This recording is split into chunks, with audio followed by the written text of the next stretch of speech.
I wonder what your earliest memory of school is. I remember being at school in Bishopston, Swansea. In this particular lesson, we were doing maths, and the teacher, whose name my memory doesn't stretch to, was walking around inspecting the sheets of arithmetic she had set for us to do. The only problem was I'd been daydreaming for most of the lesson and hadn't got very far at all with the work set. When the teacher peered over my sheet and saw my lack of effort, I was promptly told that I would have to stay in over break, which was in 20 minutes' time. In those 20 minutes, I not only completed the sheet set, but several others in the book we had. I did more arithmetic in those 20 minutes than I think I've done in 39 years. Just before the break, I approached the teacher's desk and showed her my efforts. I remember her words, "Well done, you've made this good," and I was able to join my friends at break. Now that's just a nice story from my childhood that comes to mind when I think about forgiveness.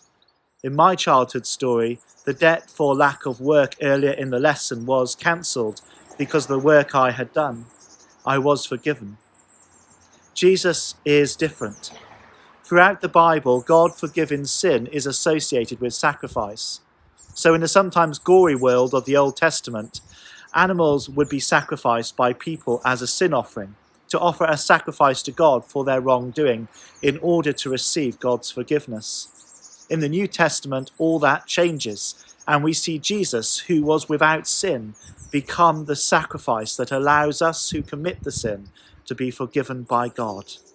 Jesus took our place.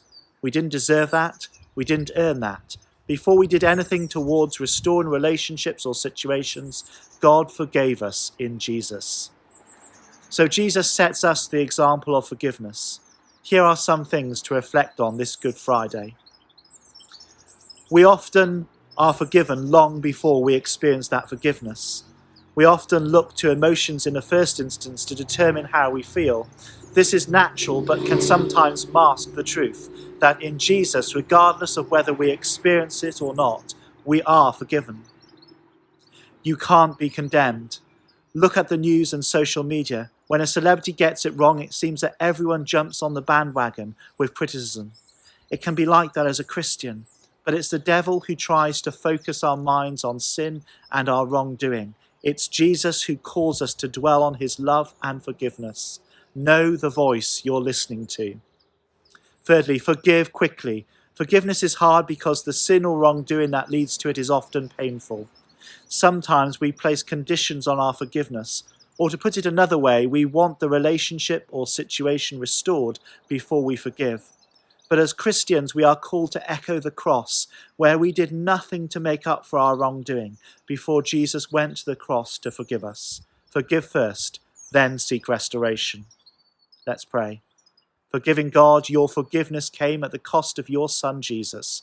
Help us to reflect his unconditional mercy in our lives, and so point people to the love of the cross. Amen.